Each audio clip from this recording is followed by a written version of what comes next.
Hello dear students, welcome to Pen and Paper Chemistry on YouTube. What is the topic that we are taking up now?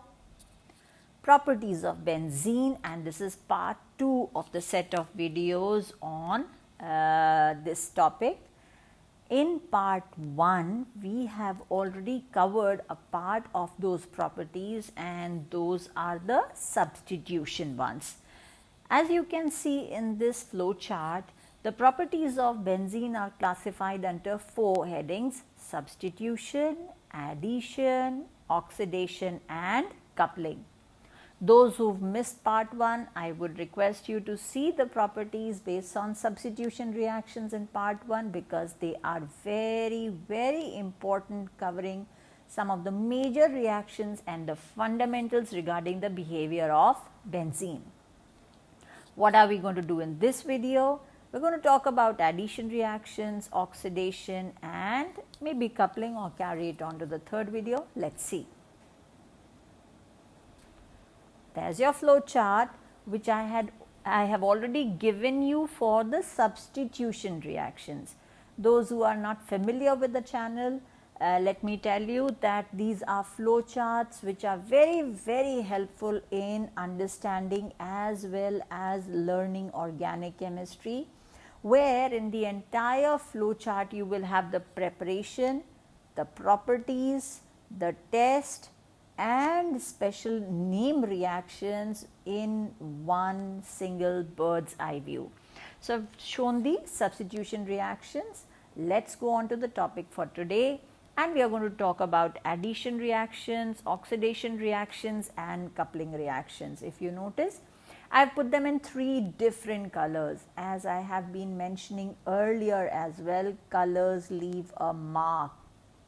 You are able to remember better with colors. Now, how are you going to use these flow charts? Simple. Get your pen and paper ready, and maybe some calendar or big sheet where you can draw this flow chart. So, you have a combination of the first flow chart and the second flow chart to give you the complete flow chart for the properties of benzene, right? Have you drawn them? You can always pause the video at any point, copy, so that you have your notes ready. Also, one more request, please, if you have any additions or deletions as per the curriculum that you are following, please take the liberties to do that, so that you can feel comfortable with the topic. There is no compulsion to do all the reactions which are listed here. Now, the first set of reactions that we are taking up in today's class is addition reactions. And addition of what? We do the addition of hydrogen, we do the addition of halogens, and we do ozonolysis. Now, these are not new to you, and we have already covered them under the topic of alkenes and alkynes, right? If you remember, we have spoken about the addition of hydrogen across the double bond, CH2 double bond CH2 plus hydrogen. Now, go ahead, try and recall the conditions of this reaction. You remember the catalyst that you use, the temperature conditions that you use.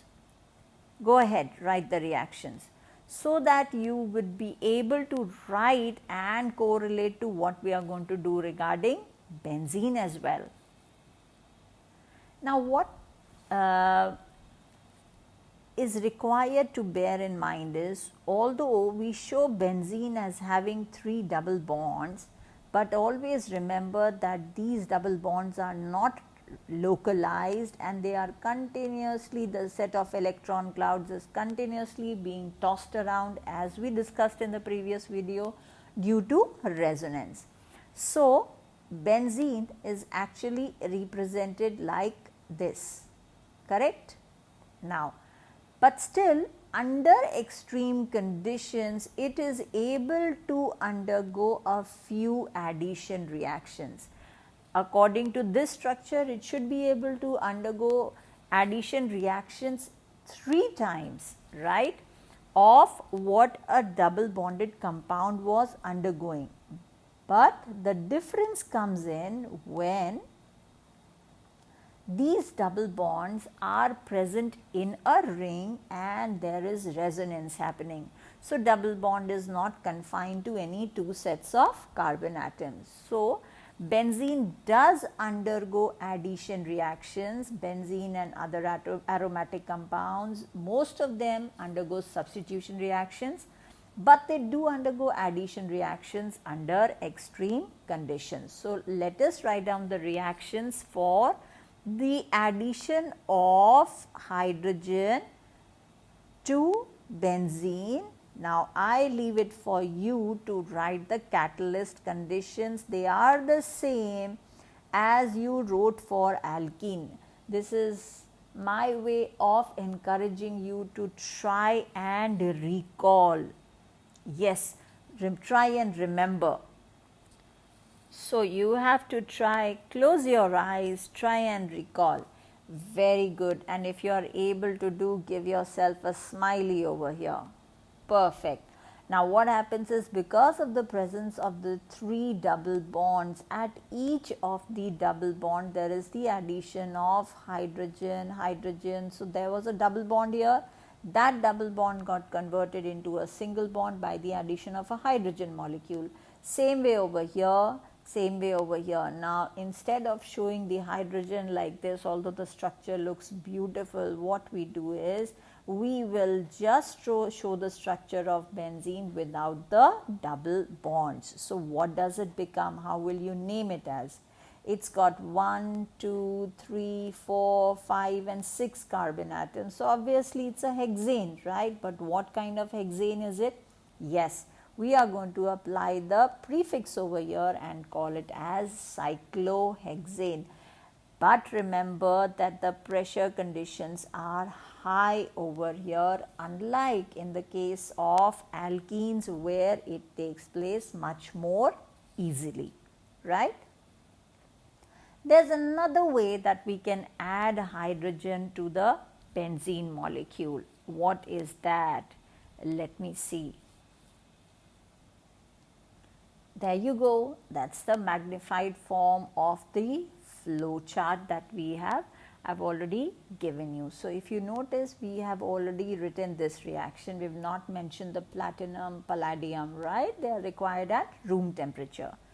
The other way that you can carry out the reduction of benzene is by what we call as Birch reduction. That means you have the reaction of benzene with sodium in liquid ammonia or lithium, right, which is going to act as a reducing agent.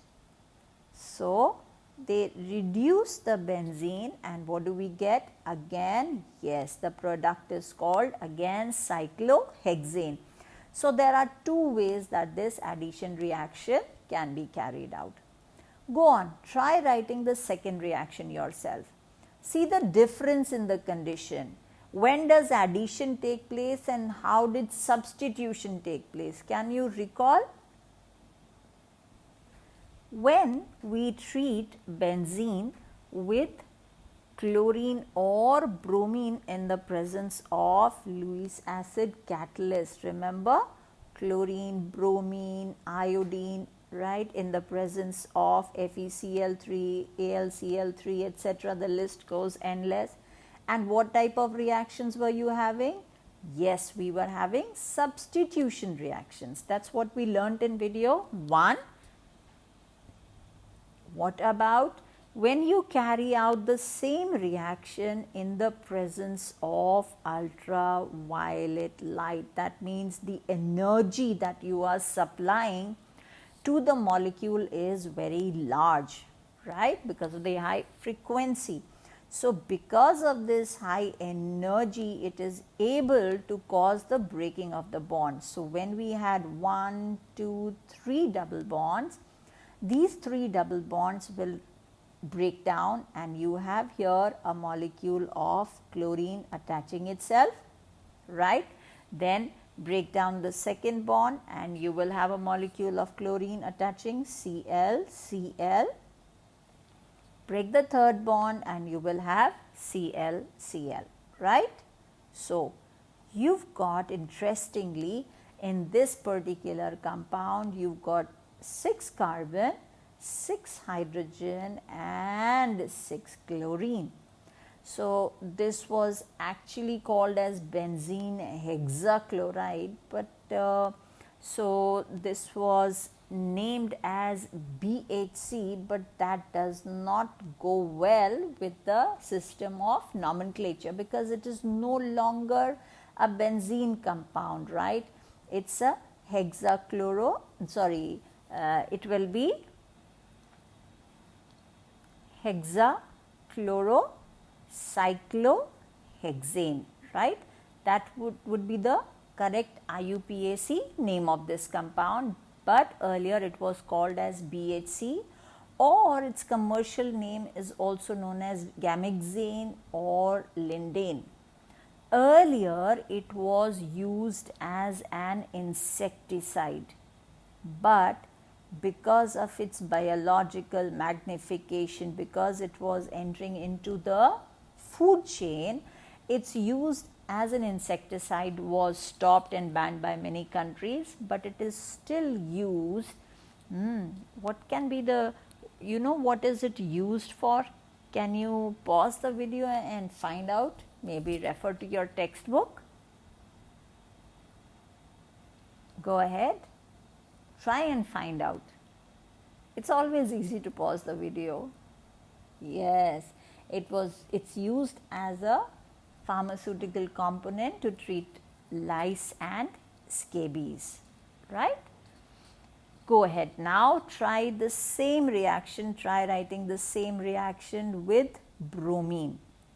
Fluorine and iodine do not undergo this reaction easily. So, go ahead, write the product that will be formed. Please remember, please, see, I am going to put something in green over here because that's a mistake that we all do. We put these double bonds. That would be absolutely wrong. When you are doing the addition reaction, means the double bond is changing into a single bond. So, please remember not to put double bonds, only put the chlorine at each of the ends, right, each of the vertices. Have you written the reaction with bromine? Now, let us now go on to our interesting reaction, ozonolysis. Again, we are going to borrow a leaf from the topic alkene and write the ozonolysis reaction. There we go. When we did ozonolysis with alkenes, do you remember? Good. Go ahead. If you remember, go ahead and write the reaction. You can directly go on. Correct. So, first is the addition of ozone across the double bond, and then what happens is it breaks down by either oxidation or reductive cleavage, whatever, but here we are taking just the oxidation example. So, we've got, because we can use many other reagents, we have already discussed this reaction under the heading of alkenes, right. So, what we've got over here, this breaks down and we get here formaldehyde, HCHO, correct? Okay. Now, see, in the case of benzene, how many double bonds does it have? Correct, 3 double bonds. Across one double bond, you were adding 1 molecule of ozone, 1 mole of ozone. Now, across 3 double bonds, how many moles of ozone are you going to add? Perfect, you are going to add 3 ozone. I am going to write a little expanded structure so that there is more clarity in our work. So, O and an O, right? Go ahead and an O over here. So, we are going to form an ozonide, correct? There we go. And then followed by treatment with zinc and water. Correct? That will be our next step. So, what do we form? See carefully. Are you noticing what we are doing?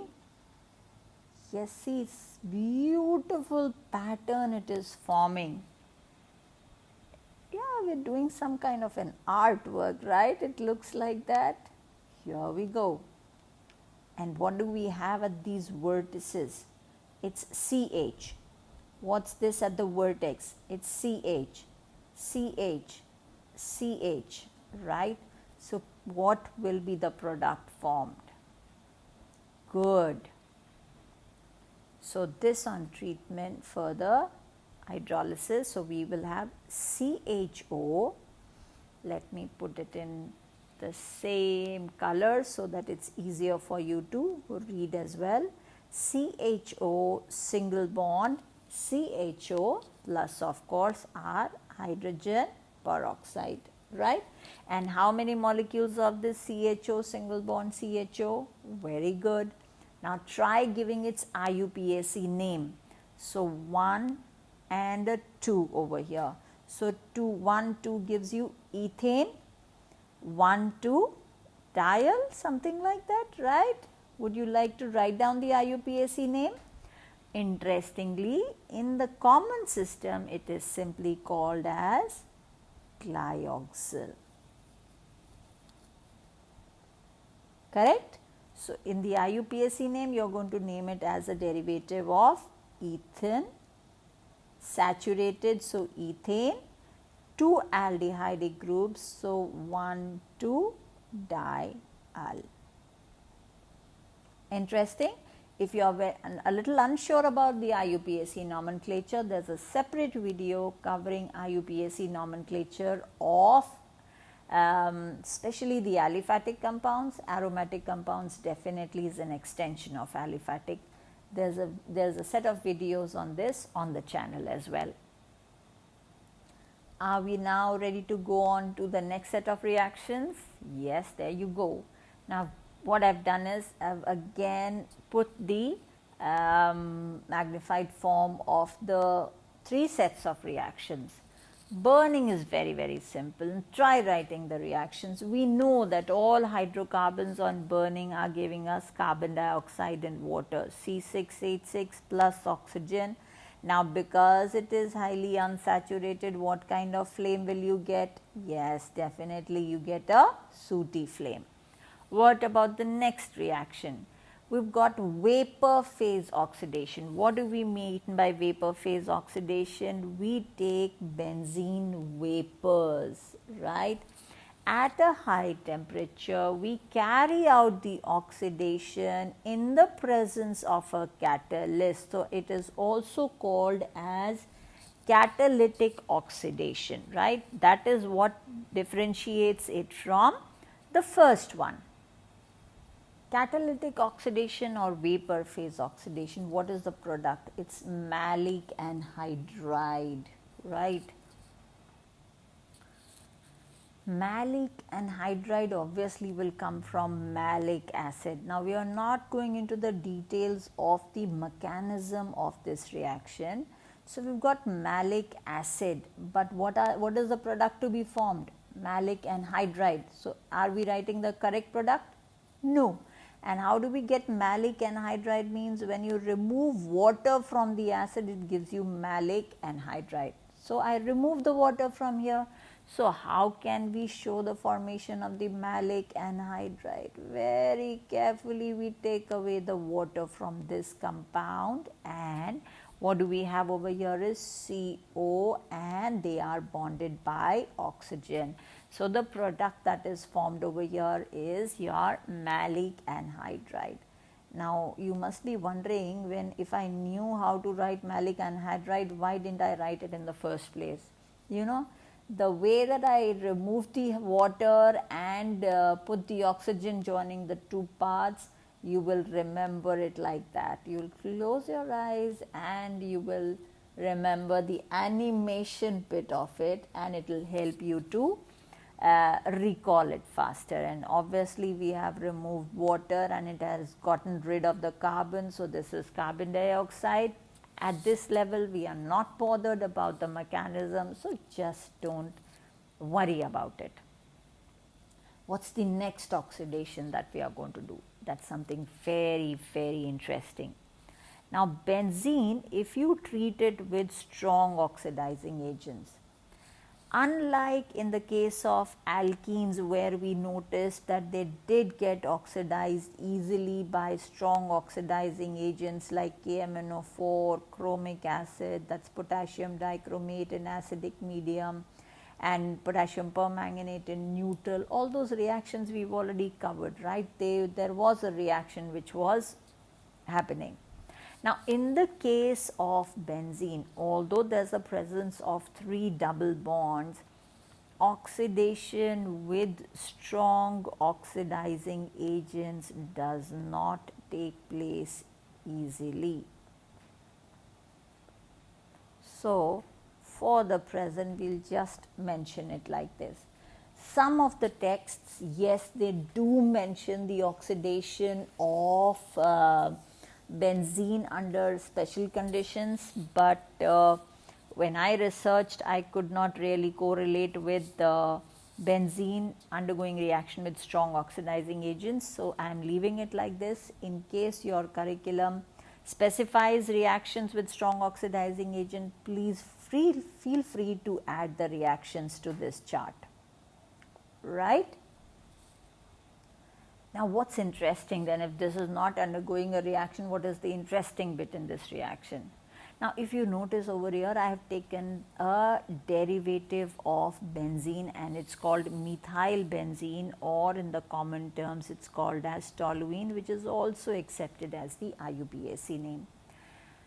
Under strong oxidizing conditions, for example, potassium permanganate, heat followed by acidification, what happens is the benzylic carbon gets oxidized to the COOH group. Now, what is this new term that I have introduced over here? I am saying that the benzylic carbon,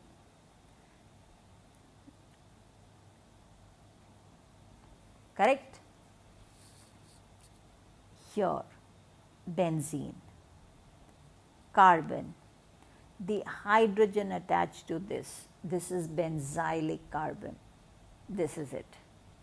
Any single hydrogen attached to it, it becomes benzylic carbon. So, that is why now, if there are more than one hydrogen attached, this still remains as benzylic carbon.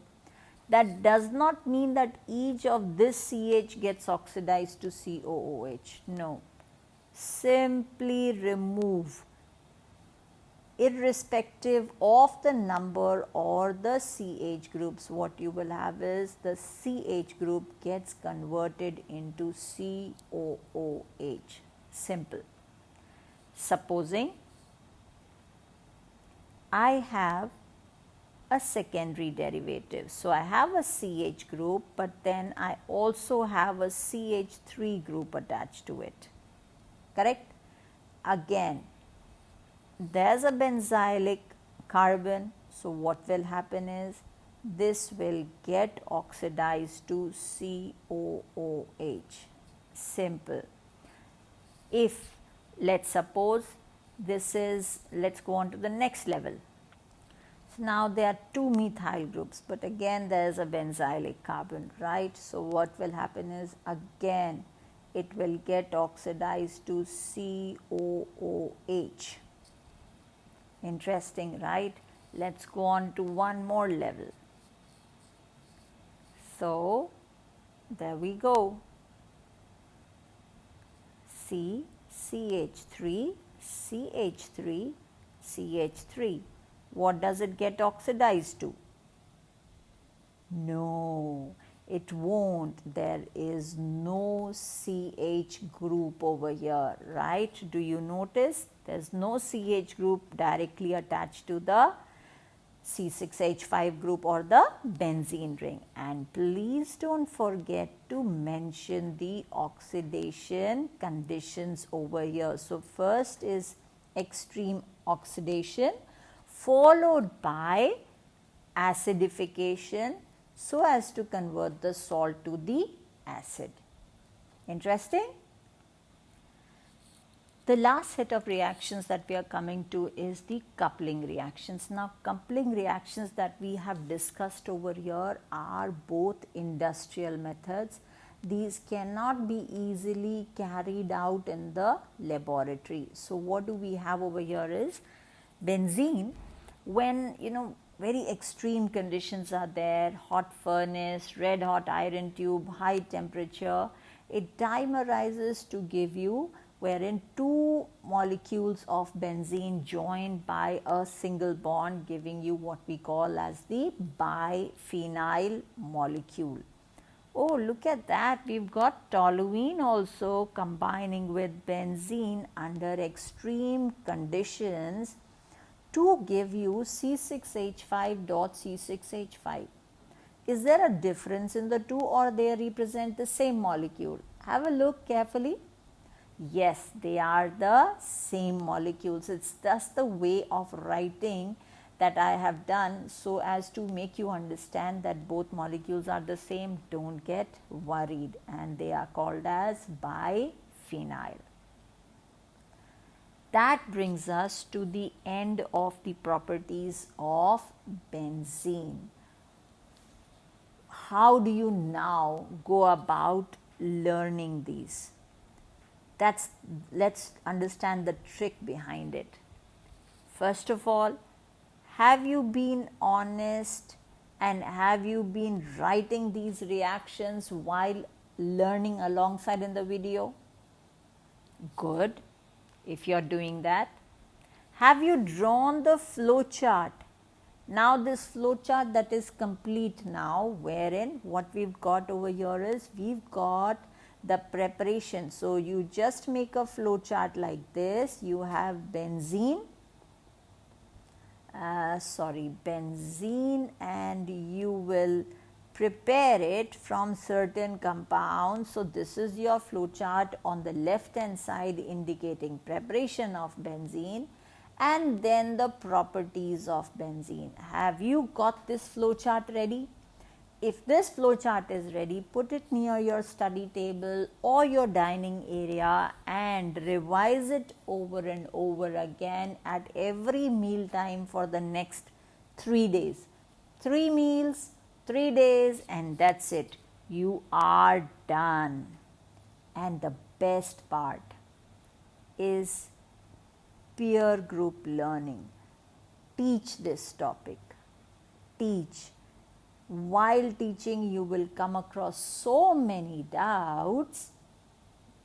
I can bet on that. Seriously, you will come across so many doubts that so many of your own doubts will get cleared when you prepare a lesson for teaching, and that's the best way to learn. Happy studying to all of you. Please remain subscribed because this is not the end. This is just the beginning of organic chemistry.